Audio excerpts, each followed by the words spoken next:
On this episode of China Uncensored, how much can you really trust math anyway? Hello and welcome to China Uncensored. I'm your host, Chris Chappell. For decades now, people have known that Chinese authorities have used the organs of executed prisoners for organ transplants. In fact, it's become so widely known that in 2009, Chinese authorities finally decided to stop covering it up and publicly cop to it. And then, to make sure they looked like reformers, they promised to set up a voluntary organ donation network. Former Vice Minister of Health Huang Zhifu is the guy in charge of China's new organ donation program, and he's been on a publicity blitz for this new system. Back in December 2014, Huang made a bold announcement, a New Year's resolution of sorts. He said China would stop using organs from executed prisoners on January 1st, 2015. But it's like the guy who promises every year that he's going to lose weight and start to go to the gym every day. Let's just say I'm not optimistic. You know, since they didn't stop after the last time Huang made that promise, or the time before that. Now, despite its promises to reform its organ transplant system, there's one issue that the Chinese regime has never acknowledged. For more than a decade, they've been harvesting organs from prisoners of conscience. I'm not talking about people who've been convicted of a crime and executed under the death penalty. Nope. These are people like Tibetans, house Christians, and the largest group, practitioners of Falun Gong, the meditation practice persecuted in China. This forced organ harvesting has been the subject of an independent investigation. Books have been written on it. There are accounts from doctors and prison guards who have been involved in it. But it's an issue that's still largely ignored. Here with more on organ harvesting in China, China Uncensored copy editor Shelley Zhang. Shelley. Chris? What about the announcement from Huang Zhifu on stopping organ harvesting from executed prisoners? As a copy editor, I was pretty disappointed when reading Western media coverage of Huang's announcement, Chris.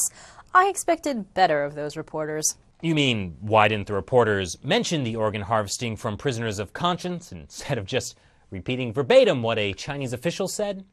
I mean, why can't they do basic math? Now, on one hand, I sympathize. Trying to analyze data from the Chinese government is like looking for your keys in the middle of the night in a field of haystacks made out of keys. But by contrast, if you want to see organ transplant data for the U.S., you can go to this website run by the U.S. government, get statistical breakdowns by region and even by hospital. This is the kind of national transplant network that the Chinese government wants to build, minus the transparency part. So the only way to get data on China's organ transplants is to find comments made by Chinese officials or reported in state-run media. And that's a problem. You mean you can't just trust what Chinese officials say? Here's an ancient Chinese government secret, Chris. Statistics. If you throw numbers in there, people will publish them without questioning whether they even make sense. That's how China's gotten away with inflated economic growth numbers all these years. The fact is that 87.3% of people will believe anything if you add statistics to it. Really?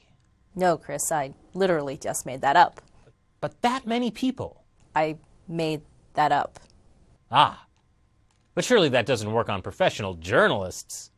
Well, let's look at this BBC article from last year.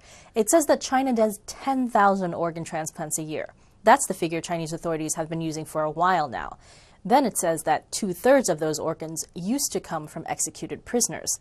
Let's say the actual percentage is 65%, which is what state-run China Daily said in 2009. So that's 6,500 organs from executed prisoners.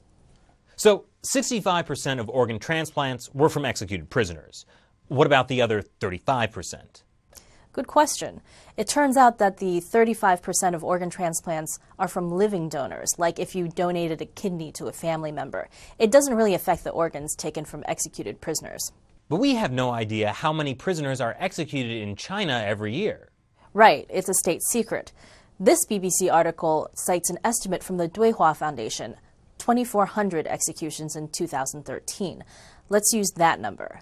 That would mean that each prisoner would have to donate an average of 2.7 organs. Now, this part is theoretically possible. That's roughly the same average number of organs taken from each deceased donor in the U.S. But Chinese officials claim that they only harvest organs from prisoners with their consent. For these numbers to work, that means that almost all executed prisoners would have to give their consent.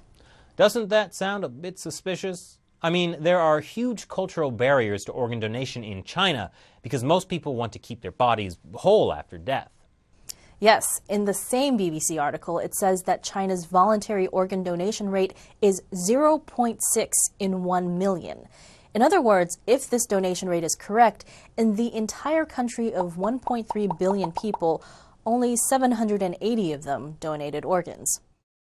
For comparison, the U.S. has 43 times that organ donation rate. So that would mean that 0.00006% of ordinary Chinese voluntarily donate their organs, but nearly 100% of death row inmates do. And also 100% of them are in excellent health, non-smokers, and match the blood types of the recipients. And you're telling me the BBC didn't question this at all? Well, cut them some slack, Chris.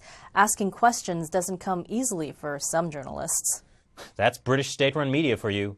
So what's the real explanation for this? Well, basically, there's no possible way all these organs are coming from executed criminals. The reality is, thousands of additional people are being killed every year. Prisoners of conscience who disappear into the prison system, like Falun Gong practitioners.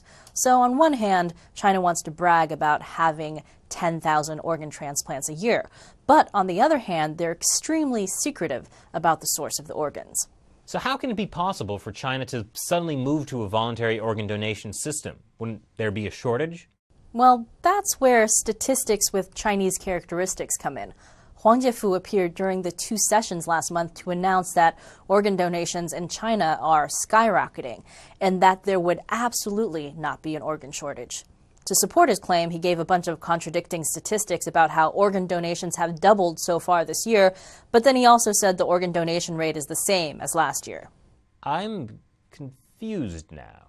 Well, the point is, Chris, we don't know how Huang gets his numbers, and nobody seems to be asking questions. So Huang can just make his numbers suddenly rise when he needs to prove that there won't be an organ shortage. But here's one thing that might explain how those numbers rose. At the end of last year, Huang said that prisoners on death row can still contribute their organs to the national donation system, as long as they are voluntary donations. So those voluntary donation numbers might still include organs from executed prisoners, even though he's saying they're going to stop using organs from executed prisoners. So are they serious about setting up this national donation network? Are they actually setting up an organ donation network and having people register? Yes, they are, Chris. And that's because the entire thing has been a massive attempt by party officials to cover their tracks. Every time Huang Jiefu comes out to talk about the organ donation program, he talks about what a difficult process it was to reform the system, how he and his colleagues really struggled to solve this human rights problem. And now, in his latest interview with Phoenix TV, he's tried to pin the blame for the whole thing on former security czar Zhou Yongkang. Zhou was taken down last year by Xi Jinping's anti-corruption campaign and just charged with bribery last week. I think you can see which way the wind is blowing here. Ah, that's clever. So the current leadership gets to look like the heroes that are reforming the system, and meanwhile piling the blame for taking organs from prisoners on Zhou Yongkang, and by extension, former leader Jiang Zemin. And if at some point it all hits the fan, the party is going to try to come out clean. If you blame it only on certain corrupt officials, it wasn't really the party's fault. But Chris, there are other numbers that mean this reform is going to be hard to pull off, and those are the ones attached to dollar signs. Hospitals and prisons use organ transplants to make income. You can go to China, pay tens of thousands of dollars for a kidney, and get the transplant in 2 weeks, whereas it would take months or years in other countries. Some websites even advertised pricing online, like this one from 2006. Now, transplant tourism has been banned in China since 2007, but like most things banned in China, it's still going on. For example, here's a website that was only taken down in 2014.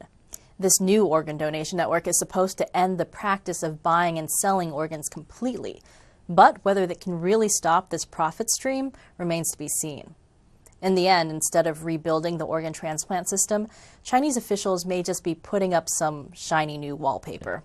Chris? Thanks, Shelley. What do you think of China's organ donation numbers? Don't forget to like and subscribe for more China Uncensored. Once again, I'm Chris Chappell. See you next time.